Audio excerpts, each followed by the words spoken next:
Let's go, please, to our next item. Mr. Grindstaff, if you would kick this off, please.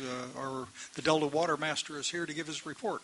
As you know, the Delta Water Master under the Delta Reform Act was created, and one of the duties of the Water Master is to do reports and report to the Council as well as to the State Water Resources Control Board. And in that capacity, our Water Master is here today. Mr. Wilson, good to see you, sir. Good morning, members, staff. For the record, my name is Craig Wilson, the state's Delta Water Master. And as always, it's a privilege and a pleasure to appear before you today. As you know, the Delta Water Master position was created as part of the 2009 water reform legislation. And one of the main duties given by statute to the Delta Water Master was to exercise some of the State Water Resources Control Board's authority regarding enforcement and compliance over diversions of water in the Delta. As such, I thought it would be appropriate to submit to you a report on compliance and enforcement activities. And the report you have before you today basically is a snapshot of activities that have taken place since 2008 to the present. Why was the year 2008 chosen? Basically, in that year, the State Water Resources Control Board adopted a Bay Delta strategic work plan, and one of the elements of that plan was to have an enforcement focus, a dedication of resources on enforcement activities in the Delta. And that enforcement focus has been reinforced by some of the statutory provisions of the 2009 water reform legislation. So what's the purpose of this enforcement focus? You talk to people and you get kind of differing ideas about what it was all about. Some say it was to root out significant instances of illegal diversions in the Delta so as to free up water for other uses. Other people, particularly people in the Delta, say that the purpose of this enforcement focus was to harass senior water right holders to divert attention from other more pressing matters such as the development of flow standards. I look at the enforcement and compliance a little bit differently than that, and I go back to the word certainty. I think every time I appeared before the council, I've talked about one of my main responsibilities, as I see it, is to provide more certainty regarding water use in the Delta. And I think this enforcement focus is one of the vehicles that can be used to address certainty issues. And certainty regarding water use is an issue in the Delta, largely because most of the diversions in the Delta do not take place pursuant to water right permits issued by the State Water Resources Control Board, which are highly regulated. There's a lot of information on them. Rather, most of the diversions that take place in the Delta are pursuant to other water rights, such as riparian water rights, what are called pre-1914 water rights.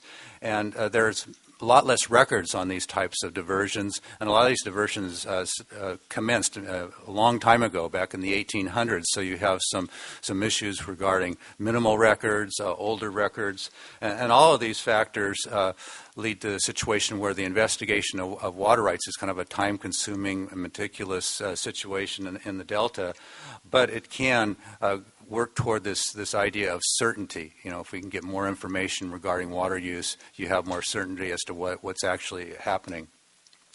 And most of the investigation over the last 3 years or so, I don't want to take credit for it. It's been done by the Water Board's Division of Water Rights, more recently supported by my office. And what this report is all about is basically a snapshot of enforcement and compliance efforts. It's not an adjudication or a perfection of water rights. It's just an attempt to describe what's happened in the last 3 or so years. So with that, hopefully this PowerPoint is going to work, which it looks like it's up and running. And I should be able to whip through this thing in 10 or 15 minutes. It's not very long.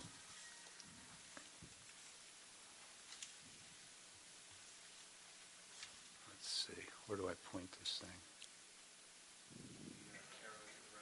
Arrow to the right, that's what I'm doing. We'll get our sturdy consultants up here to solve this problem. The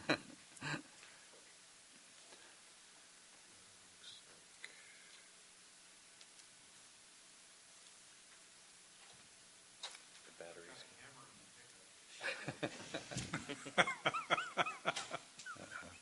We should have tried this out ahead of time. Oh, here it goes. So here are the main topics I'm going to be discussing in the PowerPoint, and where the initial effort started, which is basically on 2 islands in the southern delta, other efforts, current efforts, and future efforts. And I mentioned some of this background earlier, but the 2009 Delta Strategic Work Plan adopted by the State Water Board had compliance and enforcement as an element, keyed on a water code section that stated that the Water Board is to be taking vigorous action to prevent unlawful diversions of water. You've stated that the amount of diversions that could be illegal is unknown, could be significant, and there should be an investigation focused not only in the legal delta, but also the larger delta watershed. More background again, the water reform legislation kind of focuses more on this enforcement effort, the creation of the water master. The statement of water diversion and use program, which I reported on earlier to you, is a vehicle that provides information that can aid in enforcement efforts. Compliance versus enforcement, I'll spend just a very brief time on that. Some of the goals of compliance are to minimize illegal diversions, make sure that required reports are furnished to the Water Board, and that permittees and licensees comply with their permit terms and conditions. There's 2 pathways to compliance, basically voluntary efforts, cooperative approaches, and then more formal enforcement. The cooperative efforts are things like outreach, making sure requirements are clear, working with the diverters, and the enforcement aspect, the State Water Resources Control Board has delegated to me certain enforcement authorities, such as the issuance of cease and desist orders, administrative civil liability, to try to deter and punish illegal diversions, and to also create a level playing field for those that play by the rules. So again, this initial focus was on a couple of islands in the southern delta. And we were provided information by actually people outside the Water Board that showed that in these 2 particular items, a lot of the parcels, a lot of the property on these islands in the interior of the islands had been, through property transactions, severed from the main water courses, which kind of cast into doubt some of the claims of riparian water use. So we started looking at that, seeing which properties were actually, you could see that their irrigation was taking place, there were no board-issued water rights, and no apparent connection to a water course. And the 2 main issues as we got into these cases was the issue of, even though there was a severance from the main water course, was there an intent to retain a riparian right? Because that can be done under the law, even if there's a severance. And secondly, this issue of connection to historical sloughs. So first thing, the intent to retain a water right, it gets into some pretty fascinating questions, looking at some of the old deed transfer documents, even back to the Spanish land grant stuff, looking at witness statements that were provided at the time of the transfer that indicated an intent to still furnish water. The price of the land, was it reflective of the fact that the water right would be retained? So you'd have to look at a lot of these old documents and information. The historical slough thing is very interesting, because even though there might be a severance of an interior property from a main water course, the delta is just riddled with these smaller water courses, sloughs and stuff. And at the time of the reclamation efforts, some of these sloughs were deliberately diked off or severed because the reclamation thing was to get water out of the interior islands. But in a lot of cases, we found that the sloughs were retained in some sense, that they are operated in kind of a regulated basis, even though they're involved in drainage efforts in the winter. They are still used as a water supply conduit in the summer. So we looked at some of those issues too. And here's some of the numbers, what we looked at, and I won't repeat all those, but I just dropped to the conclusion that the most of the cases that we looked at these 2 islands, we were able to, to staff satisfaction, determine that there was enough information regarding the validity of a water right that we would not take enforcement action. This is not an adjudication, not a formal finding, but that's the way it says. It's still somewhat of a small subset compared to the entire delta, but it's certainly a trend. And subsequent to the two islands. That the initial investigation, we had some other targeted areas. Again, looking at areas where property was being irrigated and there was no record of an established water right. Kind of went through the same process, and again, kind of the same trend through the investigation, working with the diverters, site visits, having them come up to our office with some of their documentation. Most of the cases were resolved without enforcement action. I took one action that was settled, and a fine was issued that was shown at that last bullet. A more current effort is kind of focusing on various reports that are required to be submitted by water right holders, things such as progress reports of water right permittees, annual reports of licensees, and these statements of water diversion and use. And going through these cases where there's been a failure to file statements, and we've been going through some of those. And just last week I did issue another administrative civil liability for a failure to file a report. Regarding the future, I think I mentioned in one of my earlier reports, there's something like 3,000 individual diversions in the Delta, and I have a staff of 2. Now, it's obviously augmented by our Division of Water Rights, but I started thinking maybe there's a smarter, more efficient way to try to get more certainty in the Delta. So what we started looking at is the various water districts out in the Delta. There's water districts, irrigation districts, reclamation districts. We've determined about 50 or so of those are actually involved in the diversion of water and working with individual diverters.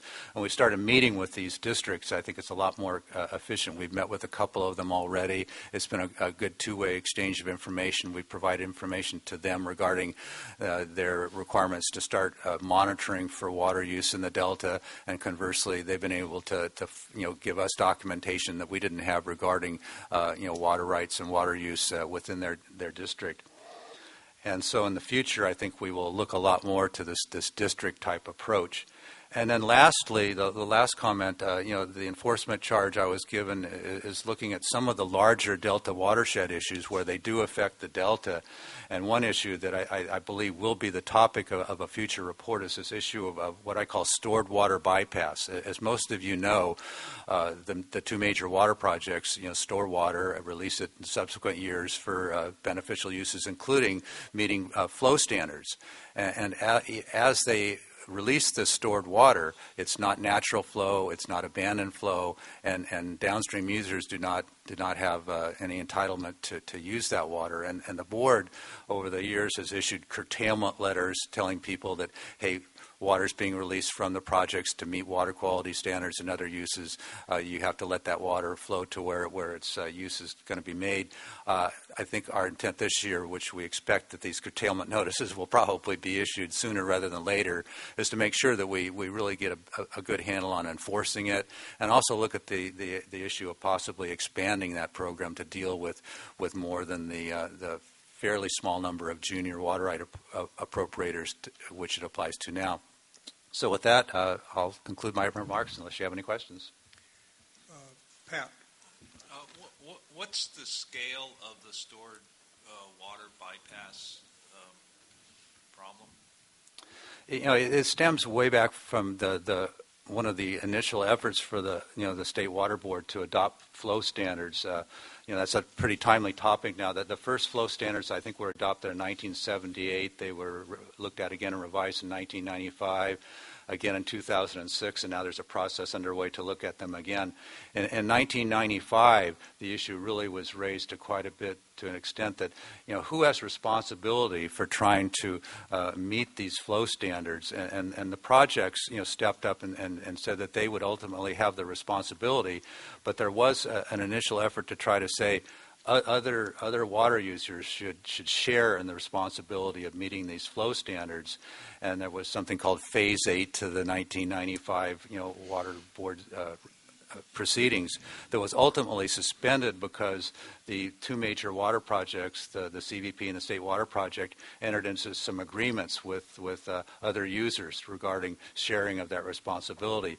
But part of that whole process was the imposition of certain terms into water right holders that were junior in water right to the water projects. Basically, water right holders after about the early 1960s. There are about 100 or so that are subject to this term. And basically what happens is when the delta is considered to be in balance, so that the flows are just adequate to meet all beneficial uses, and then stored water is being released to meet flow standards, that these junior water right holders are sent a notice saying that given X date, the stored water will be released, and you will not have the ability to exercise your appropriate right to use water at that time. And like I say, it depends on how dry the year is. Last year there were no curtailment notices issued. This year I suspect most of the junior water right holders will be given this notice. They'll probably be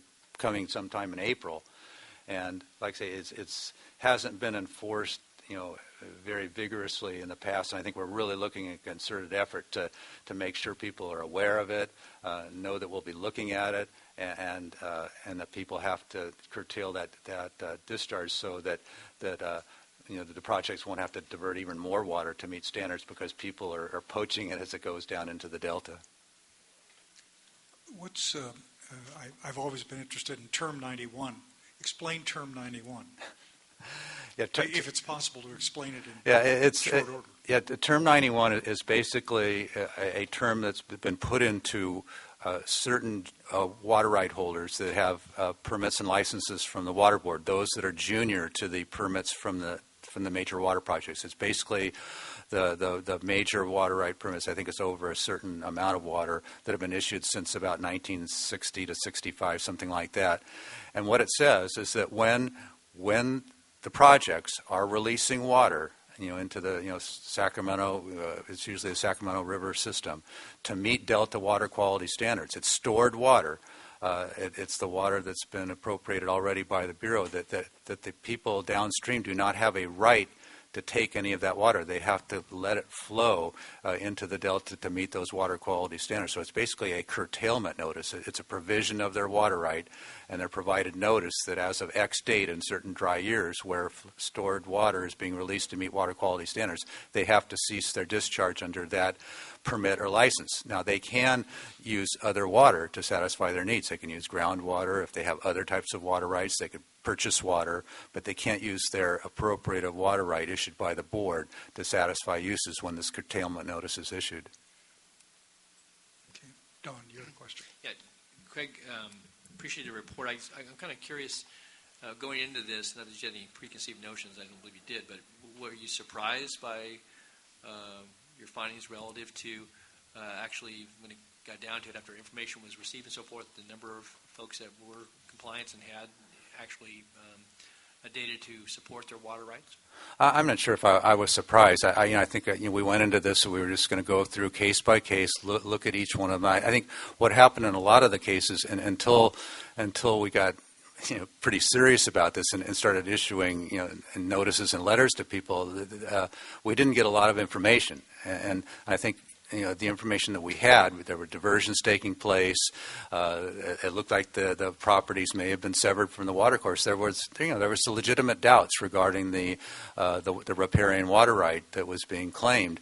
And like I said, in most cases, when people came to us or we went out to the site, we were able to show by either an intent to retain based on deed language, historical maps, older witness statements, the price of the land, or through this issue of the historic sloughs still retaining connection to the interior parts of these islands, that the water right was established sufficient to us to not take an enforcement action. I don't think I was surprised. I just, I tried to go into it with a real, unbiased, neutral opinion and just see where the chips fell. And like I say, we're still fairly early into this. It's still a fairly small subset of the total number of diversions, but it certainly is a trend so far as to what's happening. Well, you were directed by statute, or the board was directed by statute to do these investigations, is my recollection. Yeah, we were. I don't know if it was by statute, but the board's own strategic Delta work plan said that we would be investigating these types of islands, and certainly the legislation that created the water master reinforced that, because it stated that the water master would exercise the authority of the board to look at enforcement activities. Don. Yep. So if I understand correctly, of the 3,000 diversions, you looked at 1,000 of those? Well, I don't. It's 1,000 properties. I don't think it correlates to exact diversions. It's probably less than 1,000 diversions because some of the diversions serve several pieces of property. So maybe 20 or 25% of the over diversions. Probably a little bit less than that, but a fair number, but still not a major. But a fair sample of I mean, is 20% not a fair sample? It's a subset, but it's a start. Okay. I guess the other thing I'm curious about is that once the investigation is completed and it's been substantiated, then does that resolve it? And so that the data that's been submitted and recorded under the auspices of your investigation or others in the agencies that look at it, so then that goes in the file and it's clear. They may still have their annual reporting and so forth, but then the question's been answered relative to the legality of the diversions unless there were some other change in circumstances, either on the part of the party that's receiving the water and or some other new requirements. But as long as they make their filings and so forth, then the question has been answered. Well, I mean, it's been answered to the board's satisfaction regarding enforcement efforts. I think other people who have criticized this report have said that this is not an adjudication, it's not a court decree, and someone could conceivably, challenge, and go to court saying that somebody is illegally diverting water, notwithstanding the fact that the water board did not take enforcement action and try to present evidence to persuade somebody that's happening. So it's not a formal adjudication. It's basically a decision by the board based on evidence that we've received that the case does not warrant enforcement action. Okay. Well, just again, not to, get into legal aspects of it, but so when there's no enforcement action warranted, does that provide some degree of certainty to the question, though, that people have provided sufficient documentation and evidence to their water right? I guess that's my question. I'm just trying to get some understanding. I understand that people can sue and challenge and may do other things or take other courses of action, but I mean, is that kind of the basis of evidence from what you start or information from what you start? You have requirements. You show your claim to right period and whatever transactional things occurred in parcel divisions and so forth. If you show that, then that's sufficient. It's not that you didn't take enforcement action. Basically, you find that they're in compliance with the rights that they claim. Is that? Yeah, I guess I'm just hesitant to go just quite as far as you're stating because basically, I'm asking you kind of as a layperson, but I'm curious about how this, how this plays out. So I mean, it's basically a situation where we're looking at these matters from an enforcement context and deciding whether or not we're going to exercise our discretion to initiate enforcement action against a particular person. And through our investigation, and at least most of the cases we've looked at so far, we feel that the facts are sufficient that enforcement is not warranted. I don't know how that might play out if somebody challenged that either by filing a formal complaint with the board or going to court. Certainly, it's evidence. We've compiled evidence. We've got the files on all the cases that in our estimation, there's either been an intent to retain the right or there's still a connection via these historical sloughs. Okay, just let me ask you one other way then. So, because if you say not going to enforce, if folks have perfect evidence that that they're not going to be enforced upon, if somebody has some questionable evidence or information, so by doing non-enforcement, does that in reverse say that they're compliant or no? It's one thing they're not going to enforce. You've looked at it, but that if you don't enforce, then I think you still puts a question, at least in my mind, that maybe there's some reason you should have enforced, but you made some call on it. But do you make a finding of compliance, or again, maybe I don't understand how the statute says you have to do these things, but so are they determined to be compliant, or you just aren't going to enforce because you've exercised some discretion and there's enough information available that says looks like it's like it fits the statute? Yeah, I think you have to put it in context of the fact that that there's a difference between the different water rights that are talked about. You know, the ones that the board has direct regulatory authority over, the appropriate water rights, the permittees and licensees. You know, we have a lot clearer authority when you're talking about, you know, riparian water rights, pre-1914 water rights. You know, we do have some, you know, authority, but it's dealing more with more in the enforcement context of whether or not there's an illegal diversion taking place or unlawful diversion taking place.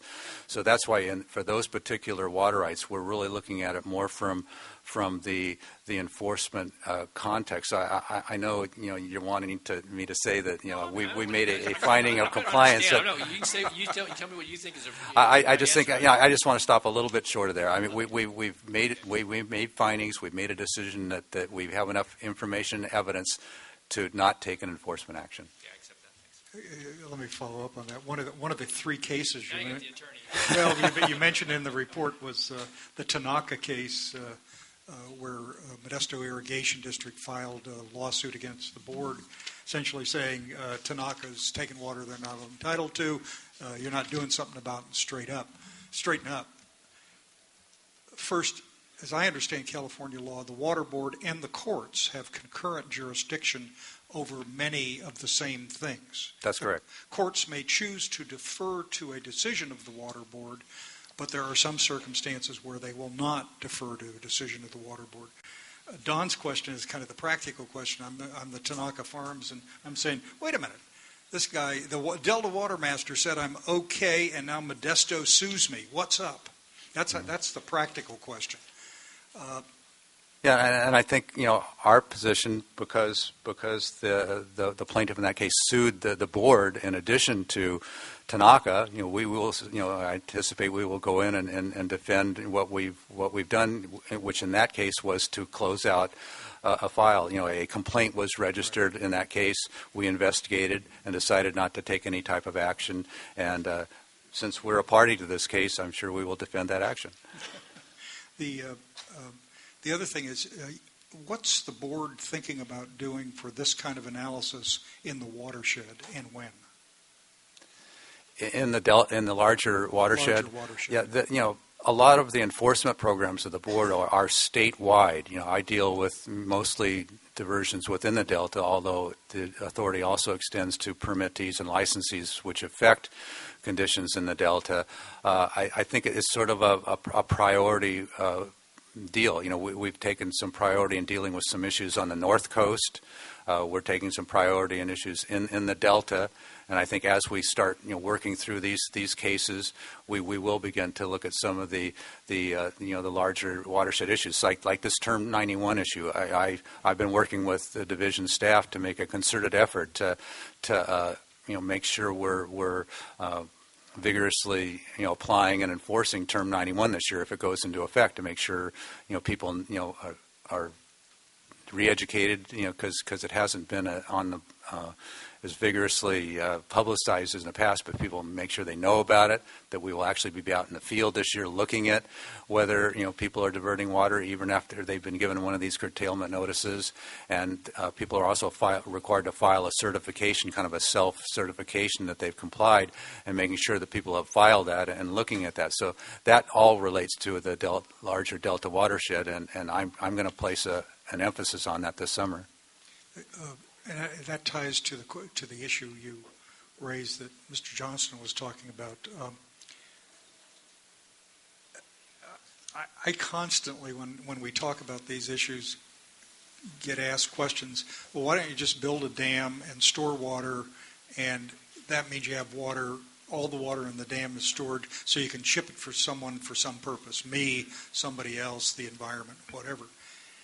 And after guys like Grindstaff get through talking with me, I'm finally left with a reservoir that could hold 1 million acre-feet of water, but in terms of water available for different uses or new people or different people, it's only a fraction of the water that's stored in the reservoir. And part of that relates to this whole question, if more water is available in the stream, do people have a right to take that water, and if so, under what circumstances? And this seems to me to be likely a very contentious and very large issue statewide. maybe even worse than some of the others the board's dealing with right now. Got any suggestions about how to solve it? Again, the whole issue when you're dealing with, water law, water rights, water allocation is that, many people are perceiving that there's not enough water in the system to satisfy all of the uses and all the demands, whether it be, agricultural use, urban use, industrial use, environmental protection, habitat restoration. And so I think the charge of a lot of agencies, your agency, certainly the Water Board, is to try to balance those competing uses and try to, as best we can, satisfy them. Kind of contrasting, I was listening to your discussion of the federal legislation. One of the things that's troublesome about that is it doesn't attempt to balance anything. It's pretty one-sided, even though as Randy said, the purpose and the frustration, may have led to it, but it seems to deviate, substantially from what I think most of California law and most efforts have been to try to balance all the various competing uses and at least come up with something that people can try to live with. My experience in politics is that whatever the issue is, there are usually two things. Everyone's in favor of balance as long as you recognize that me and mine come first. And, whether it's healthcare or tax policy or anything else, you see that all the time. Well, anyway, other questions? Oh, I'm sorry, Joe. And Randy has one, too. Randy, excuse me. Okay, I just wanted to ask about Term 91, Greg. Now, I understand what you said is that junior water rights holders, I have had it explained to me, and I'm not an attorney and not a water rights expert, so you can clarify that the way we enforce the law right now, if one of the projects has a 1 million acre feet, we'll use Phil's example, and they release that water going downstream, and there's no other, just presume there's no other water coming into the river, riparian users could take 100% of that, and none of the water from the upstream reservoir would actually be preserved for the people that paid for the reservoir and kept it and let it go downstream. Is that in fact what happens? Or I've also had it explained to me by people who know better than I do, I presume, that in fact the law says no, that's not what's supposed to happen. People, riparian users or other senior water rights users, have no right to that water, and that water should 100% make it downstream to the entities that stored it, but the state board doesn't enforce that. So I'm kind of... Yeah, you're anticipating what I believe may be the topic of my next report that I'll be submitting to the Water Board and the Stewardship Council, because my understanding of the law, and I've practiced in the water rights area for a few years, is that while Term 91 is limited to certain appropriative water right holders, the legal issue of whether or not people have a water right, that water right extends to basically natural flow and abandoned flow. It does not apply to stored water. So one of the issues that I will explore in this future report is the issue of whether or not the stored water bypass requirement should be extended and enforced against people other than just the junior water right people that are subject to Term 91 right now. Well, that suggestion to expand Term 91's coverage has been made many times in the past. Yeah, Justice Roby, who was was on the Water Board, was director of the Department of Water Resources. He issued a seminal decision a few years ago dealing with Term 91, and he suggested, I think, in his opinion, that Term 91 could very well be expanded. Randy, then Gloria. Craig, a couple of questions. On the illegal diversion study, you cited the parcel numbers, but in agricultural use, parcel numbers are not a very meaningful number. Acres will translate into the amount of water diverted much, you can calculate it much better than the number. Do you intend to include in the report, for example, Roberts Island consists of X number of acres currently being farmed, and those illegal diversions were determined to be X number of acres. Now, that's a good point, and I think the reason we kind of got out onto the parcel business because that kind of was triggering the whole analysis that certain parcels in the interior of the delta were being irrigated, and it looked like there was no connection to a water course. But you're right. I think it might be a lot more meaningful. I think the report does list a total acreage in Roberts, but it doesn't really break it down very well, and I think that's a very good point. And then on the stored water bypass issue, the agreement that the North Delta water agencies have with the State Water Project, does that insulate them somewhat from stored water issues? It probably does. For people that are not familiar with that, it was a kind of a special contractual arrangement that was entered into between the North Delta Water Agency and the Department of Water Resources that basically guaranteed a certain quality of water and kind of indirectly a certain amount of water. And I know if you talk to them, they will say that contract is virtually inviolate. And they may be right. Yeah, I don't know the answer to it either, but it did bring up an interesting question. Would it be likely that in dry years the stored water issue could result in fallowed land in parts of the Delta, particularly in those parcels that are growing oats and corn being the summer crop? Because I've heard that, and I've been shown aerial photographs from the 40s and the 50s where there was fallowed land in parts of the Delta, and it was suggested to me that it was related to the stored water bypass issue, and that currently we don't see much land fallowed because of that. Yeah, it probably not. As I recall, Term 91, there's about 120 permittees and licensees that are subject to Term 91. I believe only 7 or so of those permittees or licensees are actually within the legal delta. So most people that are subject to the term are actually outside the delta, and that's reflective of the fact that of the 3,000 diversions in the delta, over 90% of them are not permittees and licensees. Okay. Gloria? Thanks. Thank you, and thank you for your report this morning. I know we all know that you have a very important job to do, but in light of all your challenges and the complexity of the issues, is there any time frame associated with your activities?